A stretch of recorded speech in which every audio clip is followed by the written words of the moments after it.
What if I told you I grew up in the zip code 90210, the Beverly Hills zip code? Would you think that I grew up in a nice house? Would you think that I went to an Ivy League college? Would you think that I was well traveled? Or would you think that my life was easy and I didn't have to work much for what I got? Well, whatever you thought, it was your brain's previously developed bias about that particular zip code. I call this your zip code story. Your zip code story is when your brain creates a narrative about others, and it's not just about your zip code. In Malcolm Gladwell's book, Blank, he tells us that in seconds, the brain creates a story about others, primarily for safety, which we call bias. Understanding class bias differently with 20/20 vision can help you mitigate your zip code story. All right, so here's an example. In my business life, I'm a diversity and inclusion business consultant. And I flew quite often pre-COVID. Remember those days when you could fly anywhere you wanted? Didn't have to wear a mask, didn't have to do a 14-day quarantine, didn't have to get your temperature checked. Well, one day I'm flying coach, which I often did, and I get to the airplane late, which I often did in those days. And I'm getting on the airplane and I'm walking past first class. And as I notice, everyone that I catch eye contact with is looking away. I'm thinking to myself, wow, these people are snobs. And then the line slows down, and then I notice that the flight attendant is holding up the line to serve one of those people snacks, warm hand towels, and all the drinks that they could drink. I'm thinking to myself, who needs warm hand towels for a 2.5-hour flight? Anyway, not my business. 1 week later, I'm flying the same carrier, and I get to the ticket gate, and I hear my name announced, Mr. Gross, could you come to the ticket counter? I get to the ticket counter and I'm excited because not only am I upgraded to first class, but I'm also getting on the airplane first for one of the first times. I sit down in my seat and the flight attendant rushes over to me and he says, can I get you anything to drink, snacks, warm hand towels? Yes, please, warm hand towels. I have to see what this is about. And I noticed that just like before, he's holding up the line. But this time I think to myself, wow, he has incredible customer service. I can't wait to write him a review. So he brings everything back and I think to myself, wow, this is awesome. But after 30 minutes of all the drinks I want and snacks, I'm ready to take off, but we can't take off because coach passengers were still getting on the airplane. And I recall I looked up and caught the eyes of a coach passenger that was getting on the airplane. And I immediately looked away. And I looked away because I didn't want him to see how frustrated I was.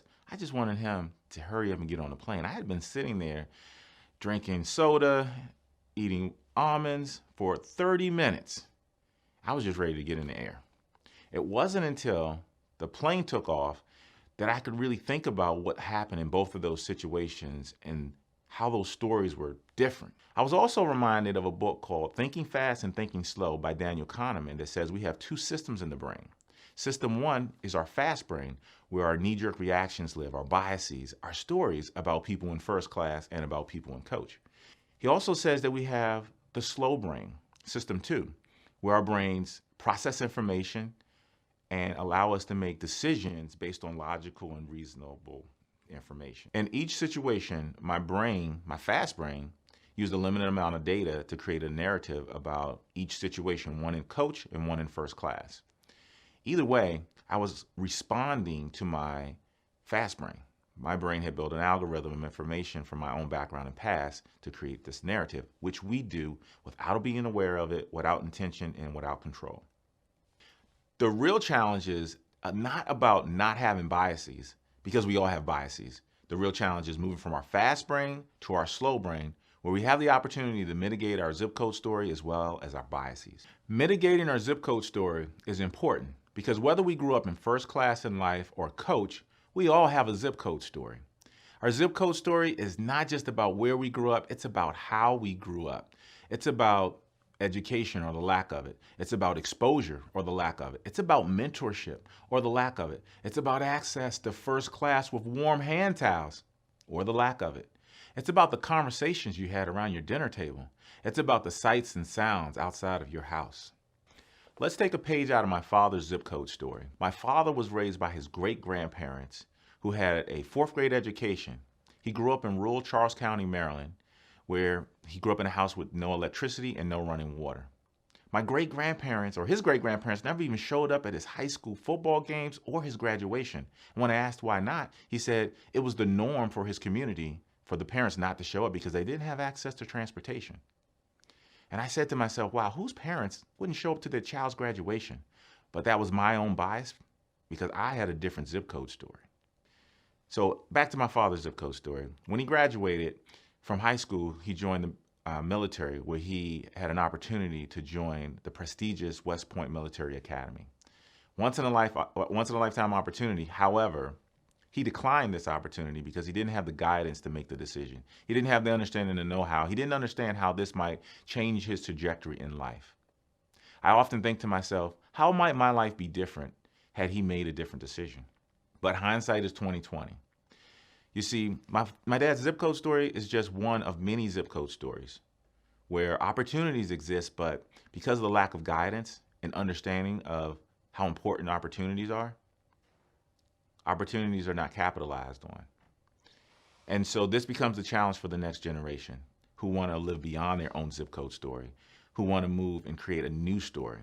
We call these class migrants. Class migrants are affected by class bias more than any other group.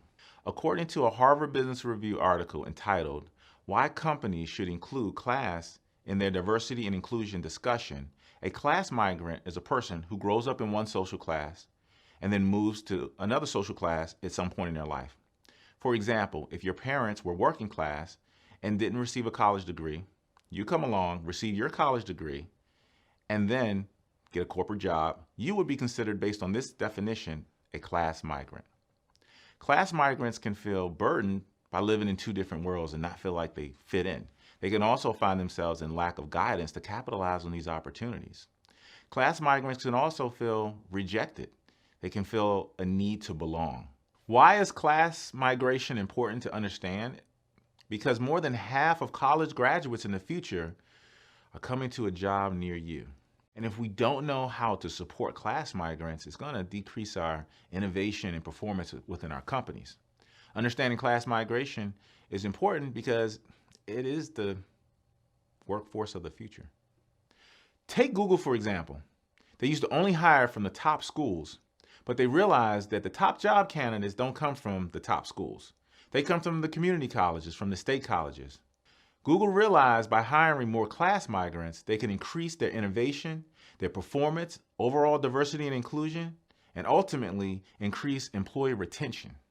Here are some tips for individual class migrants that have helped me along the way. Find people who can mentor you, who can help you dream beyond your own zip code story. Mentors don't have to be people you know. It can be books. It can be through TED Talks. You can go to YouTube. Find people who are not like you, that have different backgrounds, and engage and build relationships with them. I love the quote by Charlie Tremendous Jones, who says, "You are the same today as you will be in 5 years from now, except for two things: the people you meet and the books you read." I just shared some tips for individual class migrants. But what can we do as business leaders and HR professionals to support class migrants in the workforce? We can hire marginalized job candidates, provide them with internships, mentorship, and most of all, stretch opportunities that allow them to showcase their talent. When we hire the right job candidates, this being marginalized groups or class migrants, we're statistically more likely to increase our innovation, our performance, and overall diversity and inclusion, meanwhile mitigating our own zip code story. In closing, when we see class bias clear with 2020 vision, we start the process of mitigating our own zip code story. You see, our zip code story is not just about our story. It's about the stories that have been passed down through the lived experiences of others, and it shapes the way we see our potential and the potential of others. If we sit in a position of power in business, it influences who we choose to hire and support within our companies. So I ask you, what's your zip code story?